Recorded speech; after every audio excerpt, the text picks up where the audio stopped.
I want to dig more into what market forces are in play right now, though, as we did get the update not just from Jay Powell, but also from the Trump administration, considering that $1 trillion infrastructure package, which could potentially also come on whatever next wave of stimulus tied specifically to the coronavirus that Republicans and Democrats could agree to. So is now officially a full wave of support underway.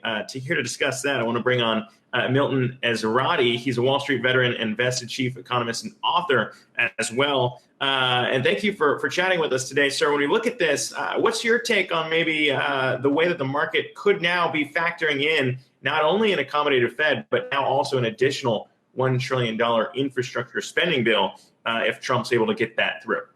Well, I think the market was, the market was put off a little bit by Powell's putting a damper on some of the overstated statistics we've been getting. But I think the market was delighted that the Fed promised to continue to support things and asked for fiscal support. And effectively, the Trump administration responded, although it wasn't an immediate response. The Trump administration talked about this infrastructure spending. I think the market realizes that the infrastructure answer is not going to help the immediate recovery from this coronavirus lockdowns and the quarantines. It does have long-term implications, very favorable long-term implications, and I think the market likes that as well. Yeah, I mean, the long-term implications are certainly there, and you can think about how delayed even the more pressing stimulus bill that came through in regards to coronavirus stimulus checks taking time to get out to Americans and then also be spent. But when you look at that, we did see a very strong retail sales report for the month of May today, as I noted off the top of the show. Twice as strong as economists had been bracing for. What does that say to you maybe about the potential and the strength of the idea that we will see a strengthening V-shaped recovery as we move along further in 2020? Well, I think we're going to see a V initially, but then we're going to have to deal with the lingering effects of fear, the lingering effects of the bankruptcies that have already occurred. And I think this gets to Chairman Powell's remarks about inequality. The companies that failed in this quarantine lockdown period were the smaller, less well-capitalized companies, and they tended to be clustered in some of the poorer neighborhoods and among the most disadvantaged parts of the population. So what Powell's talking about is getting us back to the point where we had such wonderfully high low unemployment, high employment numbers for minority groups. He says that's not going to happen for a long time, and I think he's right. There have been a lot of bankruptcies in this area, and they don't come back. But we will see when the public is going to spring back because they want to get out, they want to have a nice meal, they want to go to the bar, they want to see their friends, and they want to buy things other than groceries, which for being held up in the house. But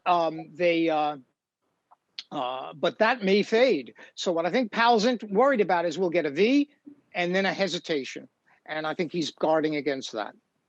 Milton, it's Brian Chung here. So it seems like the corporate bond purchases were something that were really in focus, especially with the Fed's announcement yesterday. It seems like equities had quite the rise on that, even though it's specifically targeting investment grade, some junk bond corporate debt. I'm wondering how you think that has played into the market dynamics today. And there's been some debate about whether or not the Fed is intervening too much or if it's doing just enough to make sure the market is functioning properly. What's your viewpoint based on the dynamics that you've seen over the past few weeks?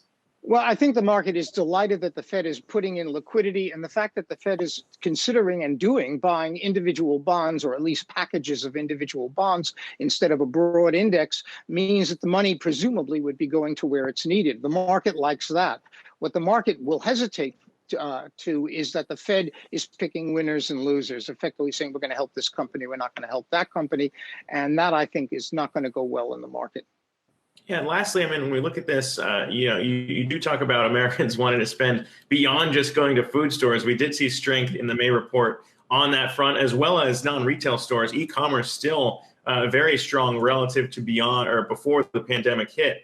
But beyond that, I mean, you look at apparel still down 63 points in May. You still look at other pain here. Restaurant and bars showing a slight recovery, but still down 40% since February. So, I mean, when you look at it, I understand that it does seem like the trend is turning, but what insight do you get from this report, or maybe other reports we've gotten so far, in regards to what thing or the pace of recovery beyond just this quick change in trend?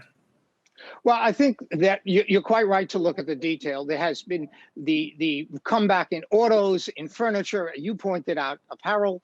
These are areas where people can postpone their purchases. So effectively, they're just beginning to take advantage of the reopening, and they're delighted to get out. But we are not seeing a broad-based recovery in retail sales, and it's important to realize that just about everything is down from where it was before the lockdowns and the quarantines, even food at home. Yeah, we'll see if the trends continue as we get these reports. Obviously, one report does not make a trend. We'll see if strength continues. And the next one as well. But Milton Ezrati, Wall Street veteran, investor, chief economist, appreciate you taking the time. Hey investors, Zack Guzman here. Are you interested in learning more about the markets and getting the latest financial news? Well, then click right here to subscribe to our Yahoo Finance YouTube channel. Get the latest up-to-the-minute market analysis, big interviews in the world of finance, and information on how to manage your money every day wherever you are.